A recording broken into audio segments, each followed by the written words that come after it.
Hello friends, welcome to my channel. आज हम बात करने वाले हैं एशियन टाइल्स के बारे में। तो काफ़ी टाइम हुआ है इसमें और काफ़ी टाइम बाद ये वीडियो आ रहा है, काफ़ी महीने बाद ये वीडियो आ रहा है। तो इस पर अभी कुछ लेटेस्ट जो अपडेट्स है वो मुझे आपको बताने पड़ेंगे, क्योंकि ऑलरेडी देखो काफ़ी टाइम से इसमें जो भी चेंजेस आया है, क्या अच्छा हुआ है क्या बुरा हुआ है, सारी चीज़ें आपको देखने के लिए मिलेगा यहाँ पर। ठीक है, तो वीडियो एंड तक देखो और वीडियो अच्छा लगेगा तो ज़रूर चैनल को सब्सक्राइब करना। तो ये शेयर में काफ़ी रिटेलर का पैसा लगा हुआ है और उनका लॉस भी ज़्यादा हुआ है। तो ये चीज़ें मुझे पता है और सबसे ज़्यादा इसी पर मेरे चैनल पे वीडियो बने हैं। अगर मैं आपको दिखा देता हूँ तो ये सारे वीडियोस जो आपको नज़र आ रहे हैं ये एशियन टाइल्स पे देखो, ये पूरी लिस्ट जो है एशियन टाइल्स से ही भरी है। इतने वीडियोस ये आ चुका है क्योंकि इसने राइट इशू भी लाया था और बाद में बहुत सारे अपडेट्स भी इसमें आ रहे थे, बहुत चर्चा में भी था। तो जो भी था ये शेयर के बारे में मैंने बताया और लोग ज़्यादा पैनिक भी इसी में थे और ज़्यादा से ज़्यादा कमेंट भी आते थे। जो भी उनको लेटेस्ट इसके बारे में जानना रहता था वैसे कमेंट आना चालू हो जाते थे। तो ऑलरेडी देखो ये शेयर मेरे पास अभी भी पड़ा है और ये शेयर में मैंने बाइंग करके कितने पे लाया हूँ ये मैं आपको बताने वाला हूँ। और यहाँ पर देख सकते हो लास्ट जो वीडियो है ये 14 अगस्त का वीडियो है, इसके बाद ये वीडियो आया नहीं है। तो फिलहाल यहाँ पर 2-3 महीने हो चुके हैं। तो फिलहाल जो भी इसमें अपडेट्स है वो मैं आपको बताने वाला हूँ। तो वीडियो एंड तक देखो ताकि आपको कम्प्लीटली डिटेल में समझ में आए। ठीक है, तो यहाँ पर सबसे पहले हम यहाँ पर इसका वेबसाइट तो बहुत बार हमने देखा है, लेकिन फिर भी यहाँ पर देख लो कंपनी काफ़ी अच्छी है। इसके काम जो है यहाँ पर मार्बल्स नज़र आ रहे, बाथवेयर नज़र आ रहे, काफ़ी अच्छा ये कंपनी काम तो करती है। बिजनेसेस काफ़ी अच्छे हैं। ठीक है, यहाँ पर इनका ये देख सकते हो प्रोडक्ट्स काफ़ी अच्छे हैं और ये सारे ये जो यूज़ होते हैं और इनके क्लाइंट्स भी काफ़ी बड़े बढ़िया है। ठीक है, बड़े बड़े क्लाइंट्स है इसके पास। तो फिर भी ये शेयर का भाव इतना कम क्यों है? ठीक है, तो काफी कम यहाँ पर नजर आ रहा है। फिलहाल यहाँ पर देख सकते हो ये एक टाइम पे 114 के भाव पे था ये शेयर और अभी देखो ये 38 का लो भी मार चुका है और फिलहाल अभी 50 रुपए का भाव चल रहा है। तो ये शेयर अभी इतना कम पे है, तो इसमें क्या आगे एक्सपेक्टेड है, क्या हो सकता है, ये सारी चीजें हम देखेंगे। तो फिलहाल देखो 600 650 करोड़ की मार्केट कैपिटल वाली फिलहाल अभी कंपनी है। पी थोड़ा ठीक ठाक है। यहाँ पर आरओसी यहाँ पर 9.83 आ रहा है, आरओई यहाँ पर आप देख सकते हो 7.80 आ रहा है, बुक वैल्यू 104 है।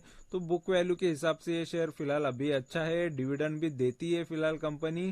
तो कुछ बहुत सारी चीजें यहाँ पर फिलहाल अच्छी नजर आ रही है। ठीक है, और ये एक साल में काफी गिरावट, तो इसके चार्ट अगर हम देखेंगे तो काफी ये शेयर ने गिरावट हमको दिखाया है। ठीक है, एक साल से और 3 साल से भी देखोगे तो ये काफी अप डाउन इसने किया है। तो 151 से ये यहाँ पर 193 का एक हाई था, वहां से देखो शेयर काफी ये अभी भी गिरावट में हमको मिल रहा है। और 5 साल के भी रिटर्न्स अगर देखोगे तो देखो 386 का एक टाइम पे शेयर था, 386 से काफी ये अभी डाउन पे मिलने लगा है। और अगर 10 साल की बात करेंगे तो 10 साल में देखो ये शेयर का भाव कितना था, तो 386 इसका लाइफ टाइम यहाँ पर 386 के ऊपर ही रहेगा। एग्जैक्ट यहाँ पर अमाउंट आपको देखने नहीं मिलेगा। फिलहाल यहाँ पर जो बता रहा हूँ मैं बता रहा हूँ आपको। तो फिलहाल यहाँ पर देखो ये शेयर ने 15-16-17 रुपए का शेयर इतना बढ़ चुका था और वहां से करेक्शन आ गया था। तो ये होता ही है, कौन सी भी बड़ी कंपनी या कौन से भी ऐसे शेयर्स होते हैं जहां पर ये ज्यादा चीजें देखने मिल जाती है, कहीं ना कहीं जाके ये प्रॉब्लम कभी आ जाता है, कंपनी में कुछ ना कुछ प्रॉब्लम आ जाता है तो ये गिरावट हमको देखने मिलती है। तो सही टाइम पे निकलना अच्छा होता है, प्रॉफिट में हो तो। मैं हमेशा प्रॉफिट में निकलने की बात करता हूँ, लॉस में मैं निकलने की ज़्यादा बात नहीं करता। ऑलरेडी मुझे लॉस पसंद ही नहीं है इस वजह से। तो फिलहाल यहाँ पर देख सकते हो ये शेयर ने काफ़ी यहाँ पर गिरावट तो दिखाई है, लॉस दिख रहा है। लॉस दिख रहा है मतलब वो मेरा लॉस नहीं हुआ जब तक मैं उसको बुक नहीं करता, नहीं तो लोगों को लगेगा लॉस तो ले रहे हैं। तो लॉस यहाँ पर मैंने कभी बुक नहीं किया है और लॉस में बुक नहीं करता जब तक कंपनी बंद नहीं होती। यहाँ पर आपको मैं दिखा देता हूँ ये मैंने काफ़ी ये जो मेरे शेयर्स है यहाँ पर ये सब में मैंने प्रॉफिट लिया हुआ है। यहाँ पर देख सकते हो बुक प्रॉफिट एंड लॉस यहाँ पर जो नज़र आ रहा है, ये सारे शेयर जो आपको नज़र आ रहे हैं ये एक्सेल में मैंने लिए हुए हैं और ये लाइव डेटा से आया है। ठीक है, तो ये सारे जो शेयर्स आपको नज़र आ रहे हैं इनमें सब में मैंने प्रॉफिट लेके यहाँ पर बुक, यहाँ पर आप देख सकते हो बुक प्रॉफिट है ये पूरा यहाँ पर मैंने ये इतने सारे शेयर्स में तो प्रॉफिट बुक किया है और इसके सारे वीडियोस आपको देखने मिलेंगे। ठीक है, तो ये कम नहीं है, काफी ज्यादा शेयर्स है और ये कुछ ही 1-2 साल के अंदर ही अच्छे प्रॉफिट लिए। इससे पहले काफी इंट्राडे ऑप्शन ट्रेडिंग ये सब करके होने के बाद इस तरीके से स्विंग करके या ऐसे ही काफी अच्छा रिटर्न्स यहाँ से जनरेट किया है। तो मिनिमम भी टारगेट में 21% रखता है और मैक्सिमम कितना हो सकता है यहाँ पर देखो 300 के भी टारगेट से 300%, 361, 323, तो जिसमें ज्यादा हो सकता है उसमें ज्यादा ले लेता हूँ। ठीक है, तो ये यहाँ पर प्रॉफिट के रिकॉर्ड है और ये रिकॉर्ड ये आगे बनते रहेंगे, कंटिन्यू रहने वाले, ऐसे नहीं कि आगे से प्रॉफिट नहीं होगा। ये हर टाइम में होता है, देखो बुल मार्केट होता है तो हर कोई कमा सकता है, लेकिन ऐसे मार्केट में भी मेरे पोर्टफोलियो से काफी अच्छे शेयर्स यहाँ पर मैं अभी प्रॉफिट लेके निकाल रहा हूँ। और अभी लेटेस्ट अपडेट्स, लेटेस्ट भी कुछ वीडियोस डाले हुए हैं, जो जो शेयर्स में जो बताए थे वो सारे शेयर्स में से मैं प्रॉफिट लेके दिखा ही रहा हूँ। ठीक है, तो ये शेयर में से भी प्रॉफिट होगा, कोई डरने की बात नहीं है फिलहाल। लेकिन यहाँ पर अभी फिलहाल मेरा प्राइस कितना है और मेरा लॉस यार मेरे कितने यहाँ पर नजर आ रहा है, ठीक है, तो वो मैं आपको दिखा देता हूँ। डेटा भी मेरा बताने वाला हूँ आपको। और यहाँ पर कंपनी में क्या चीजें अच्छी है बुरी है ये भी पहले जान लो। देखो कंपनी रिड्यूस डेट कर रही है, कर्जा कम कर रही है, ये सबसे अच्छी बात होती है। और यहाँ पर बुक वैल्यू काफी अच्छा है, 2 पॉइंट तो काफी अच्छे है कंपनी में ताकि आप यहाँ पर एक कंपनी में टिके रहने के लिए ये 2 पॉइंट भी काफी अच्छे हैं। अगर हम यहाँ पर इसके सेल्स का ग्रोथ देखेंगे, चलो सेल्स ग्रो हो रहा है, ऐसा नहीं कि ग्रो ही नहीं हो रहा है, 5 साल से 8% के हिसाब से ग्रो हो रहा है। प्रोमोटर होल्डिंग कम है, ये ऑलरेडी पहले से पॉइंट है, 29% तक प्रोमोटर की होल्डिंग है। और यहाँ पर अगर देखोगे ये company has low return on equity, return on equity भी काफी यहाँ पर 3 साल से कम है। और लायबिलिटी भी है 301 करोड़ की कंटिजेंट लायबिलिटी, जो कभी ना कभी ये कंपनी को आगे पे करनी पड़ेगी। ठीक है, 301 करोड़ पे करना है। और ऊपर से प्रोमोटर होल्डिंग हैज डिक्रीज, तो प्रोमोटर होल्डिंग और भी कम हुई है 5% से, तो ये चीजें बता रहा है। और अगर हम यहाँ पर देखेंगे तो यहाँ पर देखो कजारिया सिरेमिक, ये यहाँ पर ये सेक्टर में मार्केट में नंबर 1 पे अभी फिलहाल है। ठीक है, तो उसके बाद ये बाकी कंपनियां आती है, बाकी सब 1000 करोड़ के अंदर की है, ये नीचे 4 जो कंपनी है। तो जो छोटी कंपनीज होती है उसी में ज्यादा अपॉर्चुनिटी होती है। और फिलहाल देखो ये सब में एशियन ग्रेनिटो थोड़ा अच्छा डिविडेंड देता है। ठीक है, तो हमारा चॉइस अच्छा ही है, हमारा हमको डिविडेंड भी मिल जाता है और ऊपर से यहाँ पर आगे ग्रोथ भी मिल सकता है। ठीक है, तो यहाँ पर ये भी आपको कजारिया का भी खुद का यहाँ पर देखो नेट लॉस में ही है, ऐसा नहीं बोलोगे कि आप ये प्रॉफिट वाली कंपनी छोड़ देते हो, यहाँ पर ये खुद भी लॉस कर रहा है। और सोमाई सिरेमिक, तो कुछ कुछ कंपनियां यहाँ पर देखो, बहुत सारी कंपनियां लॉस में ही है, सिर्फ एक ही कंपनी है थोड़ा प्रॉफिट कर रही है। ठीक है, तो मोस्ट ऑफ कंपनीज का यहाँ पर लॉस ही नजर आ रहा है, तो कोई यहाँ पर डरने की, एक्सैरो टाइल्स भी यहाँ पर देखो 75% का यहाँ पर लॉस नजर आ रहा है, तो लॉस में ही है ये कंपनीज। ठीक है, तो यहाँ पर कोई डरने की यहाँ फिलहाल तो बात नहीं है, तो मेजोरिटी सेक्टर ही उसी तरीके से चल रहा है। और क्वार्टरली रिजल्ट्स की बात करेंगे तो देखो कंपनी के क्वार्टर यहाँ पर क्या बता रहा है, तो सितंबर 2019 से लेके सितंबर 2022 तक 356-57 करोड़ का कंपनी ने वो टाइम पे सेल करती थी, अभी भी उतना ही है, आसपास ही सेल कर रही है 397 करोड़ का। तो फिलहाल सितंबर के सेल फिलहाल अच्छे नजर आ रहे हैं, जून के क्वार्टर के हिसाब से थोड़े अच्छे नजर आ रहे हैं, लेकिन यहाँ पर दिसंबर और मार्च से थोड़े कम नजर आ रहे हैं। ठीक है, ऑपरेटिंग प्रॉफिट मार्जिन यहाँ पर माइनस में चला गया है, क्योंकि एक्सपेंसेस ही ज्यादा जा रहे हैं, कंपनी एक्सपेंसेस पे कंट्रोल नहीं ला पा रही है, एक्सपेंसेस ज्यादा जा रहे हैं, इस वजह से यहाँ पर देख सकते हो ये जो ये कॉस्ट लगी है, मटेरियल कॉस्ट, एम्प्लॉय कॉस्ट, ये सब मिला के कंपनी का जो खर्चा है वो सब जाने के बाद कंपनी के पास ऑपरेटिंग प्रॉफिट ही माइनस में चला जा रहा है, ये 87 लाख का है। देखो 400 करोड़ का कंपनी बिजनेस कर रही है और यहाँ पर समझो 400 करोड़ ही पूरा खर्चा कर रही है, तो फिर कंपनी का फ्यूचर का क्या होगा, ये सबसे इम्पोर्टेंट बात होती है, लोगों को यही डर रहता है। तो यहाँ पर ये चीज यहाँ पर नजर आई है, तो ये खराब चीज है, ये किसी भी कंपनी में नहीं होना चाहिए। तो फिलहाल ये कंपनी के अंदर ये हमको देखने मिला है। देखो पहले प्रॉफिट मार्जिन अच्छा कर लेती थी, इसलिए कंपनी में ज्यादा कॉन्फिडेंस था, लेकिन यहाँ पर ये लोगों का कॉन्फिडेंस और कम हो जाता है। ठीक है, और अगर हम देखेंगे इसके डेप्रिसिएशन वगैरह सब माइनस होने के बाद प्रॉफिट यहाँ पर माइनस में ही चला जाता है, यानी लॉस में जाता है, प्रॉफिट बिफोर टैक्स। और यहाँ पर नेट प्रॉफिट की बात करें, ये भी माइनस में है, तो यानी ये लॉस में ही है। 7.5 करोड़ का कंपनी ने फिलहाल सितंबर में लॉस किया है। तो ये 2 क्वार्टर तो लॉस कर रही है। पहले देखो 4.25 करोड़, फिर 7.5 करोड़। तो यही सबसे बड़ा रिस्क अभी फिलहाल कंपनी के लिए है। फिलहाल देखो, जब कंपनी के यहाँ पर देखो सितंबर 2021 में 54 करोड़ का कंपनी ने प्रॉफिट किया था, और आज ये कंपनी का प्रॉफिट देखो 7.25 करोड़ या 7.5 करोड़ का लॉस है। तो ये कंपनी आगे जाके क्या कर सकती है, ये सबको डर लगा है और लगा रहेगा, ठीक है। लेकिन यहाँ पर एक चीज और यहाँ पर पॉजिटिव है, वो मैं आगे आपको दिखाऊंगा। प्रॉफिट एंड लॉस की बात करेंगे, देखो प्रॉफिट एंड लॉस में 2007 से यहाँ पर डेटा शो कर रहा है, और तब से 169 करोड़ का सेल यहाँ पर देखो टीटीएम इसका 1600 करोड़ का हो गया। यानी ये कंपनी के सेल्स तो 12 मंथ के हिसाब से तो बढ़ते जा रहे, सेल्स अच्छा कर रही है कंपनी, ठीक है। सेल्स अच्छा हो रहा है, तो सेल्स अच्छा रहेगा, एक्सपेंसेस पे अगर कंट्रोल रहेगा, ठीक है। 1500 करोड़ का तो कंपनी ने यहाँ पर फिर से खर्चा किया। खर्चे बहुत हो रहे हैं कंपनी के, ठीक है। खर्चे वो चाहे एक्सपांड के लिए होगा और किसी चीज के लिए होगा, क्योंकि ऑलरेडी हमने देखा था उसने प्लांट भी लिया था, और वहां पर वो नए सेटअप और नई चीजें स्टार्ट करने में बहुत सारे खर्चे भी हो जाते हैं। वो चीजों की वजह से भी खर्चे यहाँ पर कंपनी के बढ़ गए, तो ये एक प्रॉब्लम है। लेकिन यहाँ पर कंपनी ग्रोथ के लिए देख रही है, ग्रो होने के लिए देख रही है, तो उस वजह से ये फंडामेंटली बैलेंस बिगड़ जाता है, ठीक है। और अगर हम देखेंगे तो देखो ऑपरेटिंग प्रॉफिट मार्जिन 24%, 25% स्टार्टिंग में हुआ करता था, तो वो टाइम पे कंपनी काफी अच्छी थी। उसके बाद देखो प्रॉफिट मार्जिन गिरते गया। अभी मार्जिन देखो कंपनी का फिलहाल फिर भी 4% का चल रहा है, ये काफी कम है, फिर भी 4% का प्रॉफिट कंपनी का चल रहा है, और उसमें से फिलहाल 18% प्रॉफिट में चल रही है। और मार्च 2022 तक फिलहाल कंपनी ने अच्छा किया था, और मार्च 2023 तक कंपनी के प्रॉफिट शायद इससे कम ना निकले, क्योंकि ये और भी कम निकलेंगे तो ये और नेगेटिव चीजें देखने मिलेगी, ठीक है। तो फिलहाल अभी भी होप है कंपनी में।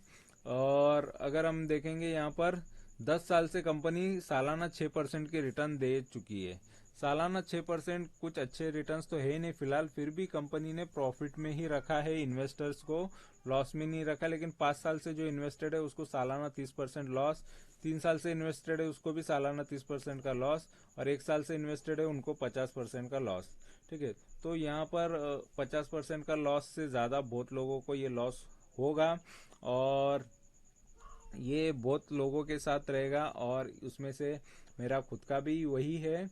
और अगर बैलेंस शीट की बात करेंगे तो देखो बैलेंस शीट में ये कंपनी की बोरोविंग, ठीक है, 63 करोड़ से लेके 211 करोड़ तक कंपनी ने कर्जा, कंपनी का बोरोविंग है, कर्जा बढ़ गया है थोड़ा, ठीक है। थोड़ा सा कर्जा और एक्स्ट्रा कंपनी ने लिया है। और यहाँ पर पॉजिटिव चीज है कि कंपनी का रिजर्व बढ़ रहा है, रिजर्व में पैसा फिर भी आ रहा है 1200 करोड़ तक। अभी ये बहुत सारी चीजें बहुत कॉम्प्लिकेटेड होती है कि फिर रिजर्व में कैसा आ रहा है पैसा, क्या है ये, इसके पीछे का रीजन क्या है, तो बहुत सारे चीजें आपको नहीं समझ में आ सकती। और अगर ये चीजें में कुछ गड़बड़ी हो जाती है तो इसके वजह से और शेयर पे प्रॉब्लम आ जाता है, ठीक है। बीच में इसके जो फाइनेंशियल ऑफिसर थे उनको भी निकल जाना पड़ा, और नए अपॉइंट हो गए थे। तो ये गड़बड़ी अगर हो जाती है फंडामेंटली फाइनेंशियली कुछ डेट में या किसी भी चीज में, ठीक है, तो उसके वजह से फ्रॉड या छोटा मोटा भी फ्रॉड हो जाता है तो कंपनी का नाम भी खराब हो जाता है, और शेयर के प्राइस भी गिरना चालू हो जाते हैं। तो ये भी केस हुआ है ये कंपनी के साथ। तो ये मतलब कुछ भी हो, फ्रॉड एक भी फंडामेंटल या फाइनेंशियली फ्रॉड कंपनी में हो गया तो समझ लो कंपनी के लिए वो बैड चीज हो जाती है। तो फिलहाल ये कंपनी वो चीज से गुजर चुकी है, और फिलहाल इस वजह से भी ये शेयर थोड़ा डाउन में। लेकिन मैं आपको बता रहा था कि कुछ पॉजिटिव भी है उसमें, तो ये पॉजिटिव यहाँ पर दिखा देता हूँ। तो ये कंपनी का जो ये FIs है, ये कंपनी पे थोड़ा ट्रस्ट कर रहे हैं, भरोसा कर रहे हैं। देखो 89% उनके पास पहले थे, अभी सितंबर में उन्होंने और बढ़ाए, ठीक है। सितंबर के डेटा में यहाँ पर देखो लगभग 1.5% के आसपास कंपनी के शेयर्स उन्होंने खरीदे हुए। पब्लिक यहाँ से डर डर के भाग रही है, कंपनी के शेयर्स बेच रही है, लेकिन यहाँ पर जो खरीद रहा है वो FIIs है, फॉरेन के इन्वेस्टर इसमें इन्वेस्ट कर रहे हैं। और अगर आप देखोगे 1.5%, अगर ये कंप्लीटली मार्केट कैपिटल का 1.5% देखोगे तो इनका फंड है, ठीक है। और बाकी का फंड पब्लिक का है। फिर भी पब्लिक इसमें ज़्यादा फंसी हुई है, अभी भी अटकी हुई है, और उसमें से मेरे भी शेयर्स हैं, ठीक है। तो फिलहाल यहाँ पर मुझे क्या लग रहा है यहाँ पर दिखा देता हूँ। यहाँ पर ये मेरा डेटा भी है, और यहाँ पर मैंने इसको, यहाँ पर मैं और थोड़ा जूम कर देता हूँ, ठीक है। तो यहाँ पर एशियन ग्रेनिटो का जो यहाँ पर आपको नजर आ रहा है, ये एशियन ग्रेनिटो आगे, ठीक है। तो यहाँ पर ये ऑनलाइन डेटा है। तो मेरे जो रिटर्न्स है, मेरा प्राइस यहाँ पर देखो, एवरेज प्राइस मैंने बताया था मेरा 131 के आसपास का मेरा प्राइस था, वो अभी मैंने 30 रुपीज थोड़ा डाउन पे लाया है उसको, ठीक है। और भी डाउन लाऊंगा, और भी शेयर्स खरीदूंगा, लेकिन हर एक गिरावट में एकदम से मैं कभी कभी ज्यादा खरीदता नहीं हूँ, ठीक है। तो जब जब लगे मुझे कि तब मैं खरीदता हूँ, जैसे आज भी खरीदा। तो जब मुझे गिरावट मुझे नजर आती है, जब मुझे प्राइस ठीक ठाक नजर आता है, तो कुछ क्वांटिटीज खरीद लेता हूँ। तो 101 के प्राइस से अभी ये शेयर और भी, यानी 52 वीक हाई से मुझे हमेशा नीचे रहना है, ये मेरा एक टारगेट रहता है कि कम से कम शेयर कभी भी उसका हाई तोड़ने की कोशिश करता है। इसका जो 52 वीक हाई है 114 का है, वो टाइम पे 130-32 का ही था, मेरा हाई के आसपास ही होता है प्राइस। तो फिलहाल अभी हाई से मैंने कम पे लाया है, 101 का प्राइस है, और भी इसको कम पे लाऊंगा, 100 के अंदर का भाव रहेगा, ठीक है। लेकिन LTP देखो 50 का चल रहा है फिलहाल, ये बीच में 58-57 तक ये था। अभी थोड़ा ये गिरावट कुछ दिनों से, ये जब से रिजल्ट आए हैं तब से इसमें थोड़ी गिरावट हमको देखने मिली है। तो ये गिरावट की वजह से ये शेयर में हमको ये लॉस देखने मिल रहा है। और फिलहाल यहाँ पर देख सकते हो ये 52 वीक का हाई जब तक ये तोड़ेगा नहीं तब तक ये अभी भी अपॉर्चुनिटी में ही है। यानी इसका 52 वीक हाई मतलब समझ लो, ये अगर ये 50% डाउन मेरा है, तो यानी ये शेयर आगे 100% से ज्यादा, यानी डबल से ज्यादा ये कैपिटल करेगा। क्योंकि यहाँ पर देखो जो नए हैं उनके लिए, ठीक है, और जो जिनका लॉस है उनका तो खुद का पहला लॉस कवर होगा, फिर उसके ऊपर बाद में प्रॉफिट जो उनको थोड़ा बहुत मिलेगा वो, ठीक है। तो यहाँ पर ये अपॉर्चुनिटी उन लोगों के लिए है जो डाउन में खरीदते हैं, और ऐसे टाइम में जो नई फ्रेश एंट्री लेना चाहते हैं उनके लिए ये मौका होता है। तो ऐसा मिल भी जाता है, लेकिन रिस्क तो हर जगह होता है। ऐसा नहीं कि मैं बता रहा हूँ करके करना चाहिए, लेकिन मेरे पास्ट एक्सपीरियंस की वजह से मैं ये चीजें बता रहा हूँ, जो एक्सपीरियंस की ये नतीजे है, ठीक है। ये प्रॉफिट ऐसे नहीं होते, और आगे भी आपको ये सारी चीजें देखने मिलेगी, ठीक है। और कोई कोई किसी को लगता है ये बहुत इजीली हो सकता है, तो इजीली हो सकता है तो सभी शेयर्स में से प्रॉफिट लेके दिखाना चाहिए हर किसी को, ठीक है। तो फिलहाल यहाँ पर मेरा रिकॉर्ड हमेशा से रहा है किसी भी शेयर्स में। देखो मैंने ये भी ऐसे वीडियोस भी डाले हैं जिसमें 70, 80, 90, 99% भी शेयर पहले के गिरे, वो पहले के डिसीजन थे, उसमें पेनी स्टॉक बहुत थे। कोई कोई शेयर ऑटोमेटिकली पेनी स्टॉक बन जाता है तो उसमें सबसे ज्यादा लॉस होता है, लेकिन पेनी स्टॉक बनने के लिए कंटिन्यूसली लॉस करना, अभी जैसे 2 क्वार्टर इसने लॉस किया, शायद ये आगे भी ऐसे क्वार्टर लॉस करते जाएगा, तो वो रिस्की हो जाएगा, फिर शेयर पेनी की तरफ ना जाए। तो फिलहाल यहाँ पर कंपनी ग्रो करने की सोच रही है, ये उसकी सोच की वजह से कंपनी में थोड़ा इन्वेस्टेड भी है हम, और आगे ये शेयर में, और FIs भी यहाँ पर इन्वॉल्व है। FIs फॉरेन के इन्वेस्टर का भी यहाँ पर पैसा लगा है, इस वजह से भी हम यहाँ पर एक कंपनी के साथ इन्वेस्टेड है। और आगे मुझे यही लग रहा है कि ये शेयर अच्छे रिटर्न्स दे देगा, और मेरा यहाँ पर टारगेट जो है 100 के ऊपर आएगा, ठीक है। P वाइज देखा जाए तो अभी भी बाय करना चाहिए। अभी ये डाउन वाइज देखोगे तो देखो 55% का डाउन, तो इसके हाई से तो अभी भी बाय करना चाहिए। लेकिन रिकवरी देखोगे तो अभी भी 30% की इसने रिकवरी की है इसके लो से, तो ये लो है। इस हिसाब से जिसने उतने रिटर्न्स ले लिए हैं, अगर किसी को वो रिटर्न्स मिस नहीं करने हैं, क्योंकि इसमें अप एंड डाउन चलता रहेगा, ठीक है। तो फिलहाल अगर जब जब रिजल्ट आते हैं, रिजल्ट के आसपास शेयर का भाव ऐसा ही हो जाता है। तो अगर बैड रिजल्ट आता है तो गिरता है, अच्छा रिजल्ट आता है तो बढ़ता है।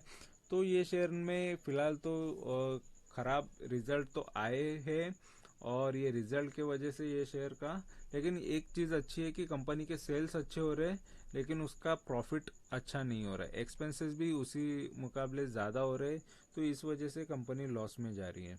ठीक है, तो कंपनी सेल्स अच्छा करे और प्रॉफिट, नेट प्रॉफिट भी अच्छा कमाए, तो ही हमारा भी, हर एक इन्वेस्टर का प्रॉफिट होगा। ठीक है, तो फिलहाल ये शेयर के बारे में इतना ही मैं बताना चाहूँगा। और बाकी जो रिस्क होता है, हर इन्वेस्टमेंट में रिस्क इन्वॉल्व होता ही है।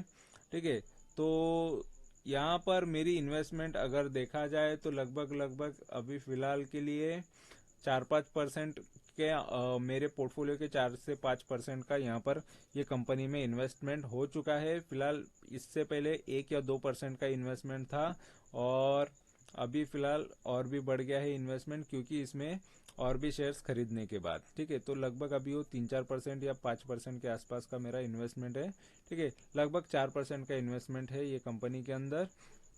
और आगे इन्वेस्टमेंट इसी में रह के और भी प्रॉफिट होता है तो अच्छी बात है, ग्रोथ आता है तो अच्छी बात है, नहीं तो और भी थोड़ा इसमें परसेंटेज बढ़ जाएंगे और भी चीज़ें ऐड हो जाएगी, और मेरे जो भी प्रॉफिट होते हैं उसका फंड में से मैं थोड़े थोड़े जो गिरे हुए शेयर्स है उनमें डाल देता हूँ। ठीक है, ऐसा है नहीं कि कंपनी तुरंत बंद हो जाएगी, कंपनी चलती रहेगी, कंपनी इतने सडनली बंद नहीं होती अगर कोई और बड़ा घोटाला ये ना करे तो। ठीक है, अगर कोई गड़बड़ी ना करे तो जब तक कंपनी, कोई भी बड़ी कंपनी का हो सकता है, चाहे वो बड़ी बैंक हो चाहे बड़ा कोई भी कंपनी हो, उसमें कुछ ना कुछ बड़ा घपला कभी भी होगा तो कंपनी के शेयर्स गिरेंगे। अगर आपका फंड डाइवर्सिफाइड नहीं है, आपका पोर्टफोलियो डाइवर्सिफाइड नहीं है, ठीक है, अलग अलग शेयर्स में आपने इन्वेस्ट नहीं किया है, और आपका पोर्टफोलियो मैनेजेबल नहीं है, ठीक है, मतलब आपके इन्वेस्टमेंट है वो किसी शेयर्स में काफी ज्यादा है, किसी शेयर्स में कम है, तो देखो ये 3 से 4% अगर इसमें है तो फिर भी मेरे लिए वो मैनेजेबल है, और किसी किसी शेयर्स में मेरे 10% है, 12% है, उसमें प्रॉफिट अच्छे होते हैं। ठीक है, तो मोस्ट ऑफ 4 से 5% के ही इन्वेस्टमेंट हर एक शेयर्स में होता है मेरा। ठीक है, किसी किसी में 1% भी होता है, किसी में 2%, और पोर्टफोलियो का किस तरीके से निकालना है मैं जस्ट आपको एग्जांपल बता देता हूँ। ठीक है, तो 10%, 5%, वो लगभग अगर आपका 10 लाख का पोर्टफोलियो है, 5 लाख का है या 1 लाख का है, ठीक है, या 10,000 का है, तो 10,000 का 10,000 में तो कुछ आएंगे ही नहीं। ठीक है, कम से कम 1 लाख या 5 लाख या 10 लाख में थोड़ा अच्छा पोर्टफोलियो बन सकता है, या उससे ऊपर हो तो काफी अच्छा पोर्टफोलियो बन सकता है अगर आप परसेंटेज इसी हिसाब से दोगे तो। ठीक है, तो इसी हिसाब से ये इसमें भी परसेंटेज है और काफी मैनेजेबल है, ये आगे जाके और भी रिटर्न्स दे देगा, और मुझे होल्ड करने में कोई प्रॉब्लम नहीं है। ऐसे काफी शेयर्स थे, और देखो मैक्सिमम रिटर्न ऐसे ही शेयर्स दे देते हैं, क्योंकि इसमें शेयर्स काफी, क्वांटिटीज काफी बढ़ जाती है, और इसमें जब स्पीड आ जाता है, ग्रोथ आ जाता है तो काफी अच्छा आ जाता है। ठीक है, तो फिलहाल ये शेयर में जो भी अपडेट्स है वो मैंने आपको बता दिए, जो भी न्यूज़ थी वो मैंने बता दी है। ठीक है, हमारा एक्सपेक्टेशन यही रहेगा कि आगे इसमें अच्छा ग्रोथ हमको देखने मिले और सभी इन्वेस्टर का फायदा हो। ठीक है, तो ये शेयर आगे इस लिस्ट में तो शामिल होगा ही होगा। ठीक है, बीएससी की जो लिस्ट है, यहाँ पर प्रॉफिट की जो लिस्ट है, इनमें इसका भी नाम आएगा, और अच्छा खासा ये भी मुझे प्रॉफिट देके चला जाएगा। ठीक है, तो फिलहाल ये शेयर में काफ़ी बड़े बड़े इन्वेस्टमेंट हुए हैं लोगों के, और उनसे काफ़ी बार यहाँ पर ये कंपनी पर सवाल आए थे, और किसी किसी का सजेशन भी आया था कि इसके बारे में ऐसा मत बताओ, ये चीज़ें मत, लोगों का हार्डन मनी है, ऐसा मनी है, वैसा मनी है। यहाँ पर मेरा भी हार्डन ही मनी है। ठीक है, खुद भी हम भी मेहनत ही करते हैं, और ये वीडियोस इसीलिए बनाए हैं कि लोगों को सही इन्फॉर्मेशन दूँ। यहाँ पर कोई अलग मकसद नहीं होता, नहीं तो अलग होता तो मैं ऑलरेडी ये शेयर के बारे में भी काफ़ी बढ़ा चढ़ा के बोल देता। जो रियल है वो चीज़ें मैं बता रहा हूँ। तो वीडियो अच्छा लगा है, इन्फॉर्मेशन अच्छी लगी है तो ज़रूर चैनल को सब्सक्राइब करो, लाइक करो, कमेंट करो, दोस्तों के साथ शेयर करो। Thank you very much for watching my video. Thank you, bye bye.